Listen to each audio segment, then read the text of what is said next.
really proud of our guys. We talked about coming in here to conquer this place, which is not easy to do. And when you do something like that, you have to make your own way. You have to absorb blows. And I don't think I had any idea how many blows we would have to absorb. But we did. And we got a resilient group. I think that's a really good football team we just played. I don't think we played our best football, especially defensively. Give them a lot of credit, though. They made plays down the field. I got a lot of respect for their quarterback. But just some guys to mention. Bo comes in off the bench and plays right tackle. Unbelievable. Gunner took some shots today and stood in there and made some big-time throws. I thought the offensive staff did an incredible job. That's a really good defense we just played, guys. And they outside of probably 2 drives in the second half where I felt like we stalled out, they did unbelievable. They kept them off balance, off tempo. Mike and them put a great plan together, a couple special runs that we had not run that really helped us. So just all in all, great game. But, you know, I feel almost like you have to apologize because I don't think that we should have won that game. I thought they outplayed us in a lot of ways. But that's the way it goes. I mean, I've had one against them about 9 or 10 years ago that certainly went that way. So it comes and goes. Kirby, what did Gunner show you? Just resiliency, man. He's so tough. I mean, he takes shot after shot. You know, I thought he did a good job with the run game. I'm talking about his run game. It saved us on a couple third downs. In the red area, he made a couple runs. That +1 run game can be big for us if he can protect himself. I thought he grew up tonight. He grew up a lot. Like, he stood in there, and the 4th down throw he made was really good. And protection was better. I still want him to trust the pocket and stay in there, but you know that's who he is. I think we're going to evolve with him where we can scramble and make some really big time plays if he'll keep his eyes downfield when he scrambles. The 4th down pass to London, see there pre-play, and then what does it say about Gunner that he's able to make that perfect throw? Pre-play? Yeah, before the play. I have no idea. I don't know what they were in. We were just going to take a shot there, and we needed to score fast. We didn't need to keep milking time, and so it felt like they were defending the sticks, and we were trying to get a touchdown. And sometimes you get an advantage when people play the sticks, and you're willing to take a shot and go deep. We didn't need to, because it was no guarantee that we were going to get the 2. So I was on the headphones the entire drive saying, hey, we need to score quickly because we may have to get the ball back. You can't assume it's a tie.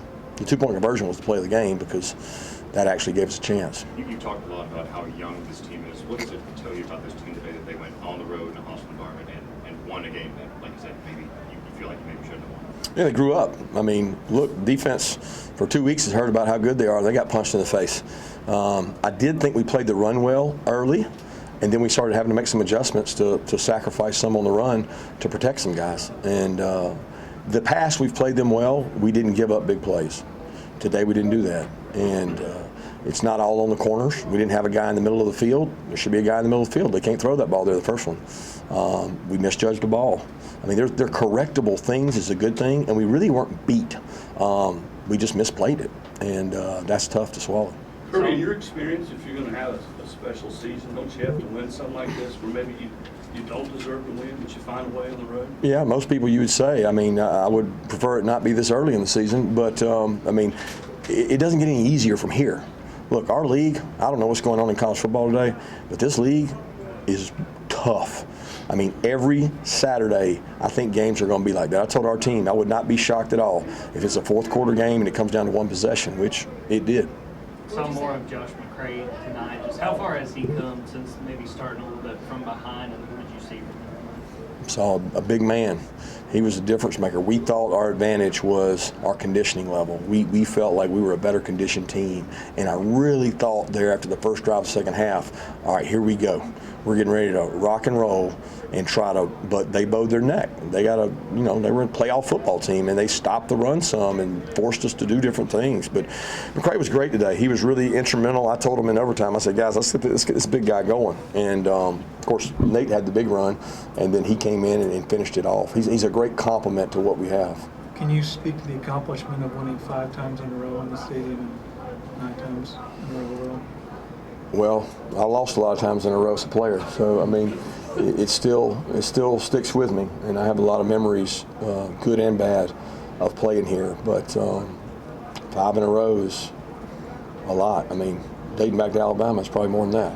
Kirby, I know you said that Gunner grew up today, but where do you think this helped him in his confidence, especially in the passing game this time? I think it was immense for him. He's still, I mean, I want to judge him by watching the tape, but there's plays in there that can be made that he's got to settle down and have confidence. The best thing he's got is his legs. And he's got a good arm, but he's got to trust his legs and use them to extend plays, not just run. These guys are fast in our league. He tries to run to the sideline, and he might only get 2 or 3 yards, where if he runs north and south and sticks it up in there, he's going to find some honey holes in that pocket. I think right now, when he steps back, it's hard to pass pro for a quarterback that goes back and does those things. But he's growing up. He's getting better. I'm going to tell you what he did now. There was a lot of information Coach Bobo put on him. Check this, do this. They had a great plan, I felt like, put together, and a lot of it was check system for him. And this crowd noise, he did a really good job of that. The first drive, guys, that was like clockwork. How did you try to keep the defense's confidence up, knowing they needed to stop in overtime? Oh, they didn't. That defensive group in there, they ain't losing their confidence. One player may have a little doubt, but that group in there, they think they can stop anybody anytime. That's a fun group to be around. They knew in overtime. They thought they were going to go block the field goal. I mean, they believe in their confident group. Now we got to play smarter, but look, that's a hard game to prep for. We worked the hell out of our guys to get ready for that game, and probably overworked those guys. It came down to things that we didn't not execute. We got beat over top or didn't make a play, and it's frustrating because I thought that we would play better defensively. What did you tell your team after the missed field goal, trying to compose them going into overtime? I didn't say anything. I talked about red area defense and talked about what breakdowns we had in the previous drives, and I told Coach Bobo what hey, what works in the red area. Let's focus on what works. We're going to do a bunch of hoorah at that point. And I think the biggest thing is we got to play defense first, and we got to stop, which was huge. Put that kicker right back out there after that kick, which he drilled it. And then I thought Mike and the offensive staff came up with an awesome play that we've got. We put a play in that we thought was going to really help us, and it plays off of other plays. And that run they had was a designed scheme run that we got from some NFL teams, and it really helped Nate's run. Y'all ran for, I think, almost 200 yards. What does that mean to you as a coach after the offseason emphasis on running the ball and stopping the run too, but to see what the offensive line of the run game did? Well, that's who we are. Like if we're gonna be good this year, we're gonna have to run the ball. We're not gonna drop back 35, 40 times a game with Gunner and be a drop back pass team. We can't play behind in games. We can't do that. We have to be a play action, run, let our quarterback make some design runs, which he did. I mean, it worked to perfection, other than the fact we couldn't stop him defensively. At the same time, he did stand back there on some dropbacks and hit, and you all did make a point of throwing vertical. Is this kind of confirmation of what you talked about last week about you've seen it in practice? Well, it was much like that, yeah. And I thought that they didn't play us like those other teams did. They weren't as soft in coverage. They got better rushers. They grabbed us a lot. I thought that the officials ended up calling some holds, but we kept feeling like we're running by them and they're grabbing us, and we weren't getting to hit some of our shots. But I thought the wideouts played extremely hard, played really well, and Gunner made some throws from the pocket. Probably missed some too. Now, do you think you can see this Tennessee team again later in the season, potentially in Atlanta? You just never know in this league, right? I mean, the schedules both of us got are just so hard, and who knows what could happen in this league. There's a lot of really good teams in this league. So it's going to be about who can avoid injuries, which they're down some guys. We're down guys. Like we got Ernest couldn't finish second half, and then we had to go to our third, fourth tackle. I mean, it's just crazy the depth levels that I think are going to be all over college football, but especially the SEC, and then throw 9 games in a couple of years, you're really going to have a hard time having enough depth. You mentioned that about right tackle.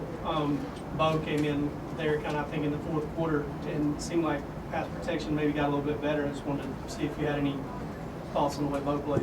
Yeah, I didn't know they made the change. Stacy told me in the headphones he thought that Bo was going to play better, and he thought he would finish stronger than Uni. Uni was getting a little bit sloppy and a little bit tired, and I think we're going to have to find a rhythm of playing guys and keep guys. It was hot today. We were worried about conditioning level, and we practiced hard this week.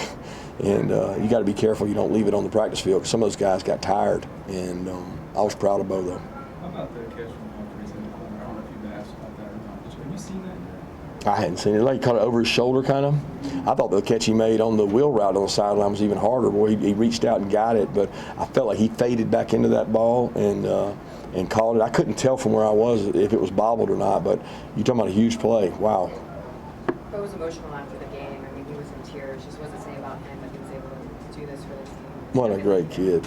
I mean, guys, I've never met a kid as nice as him. I mean, he is just the most polite, best kid. I mean, he had the fumble last week, and he came over to me in the fourth quarter and was like, Coach, why didn't you yell at me or cuss me out? And I was like, London, you're just too nice. I was like, I couldn't do it. I know that. I mean, he plays so hard on special teams. He's from the state.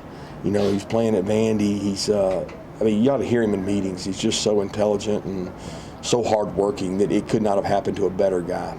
We asked you about Glover last week, but making your first start in this environment where you're trying to get off the ball and go silent count or whatever you guys were doing. To my gunner? Glover. Oh, yeah. I mean, geez, you want a freshman guard coming in here and playing? Yeah. I mean, incredible. I don't know how he played. They were saying one of the runs that we thought we should have scored on. We kept having to kick field goals in the red area. One of them, they had a run through, they said was his. But, I mean, he didn't come mid-year. Like, this guy shows up. And it played on a great high school program, well coached, really well coached offensive line, and walks in and just starts playing, and he's natural, picking things up. I mean, where would we be without him right now? He has been a blessing for us. We got to get Juan healthy too. Janelle with the pick and several other plays. What did you see from him? Well, some good and bad. He missed a couple tackles there. He had the man-to-man late in the game. It's third down. If we stop him there, we get the ball back. And Jonell works really hard. That game is a little anxiety for him because he doesn't like tempo, having to get lined up, thinking and changing the calls. He gets frustrated with that, and he didn't get to play against him last year. We moved Dan Jackson down there, and he played well today. I was really happy he got the pick. Kirby, you talked about naysayers in the post-game interview on the broadcast. What kind of message does a win like this send? Well, I think we know who we are. I mean, I don't mean this directed at Tennessee, but I told our players, I was like, there's a lot of whistling by the graveyard. And a lot of people don't know what that saying means, but there was a lot of whistling by the graveyard, and that ain't who we are.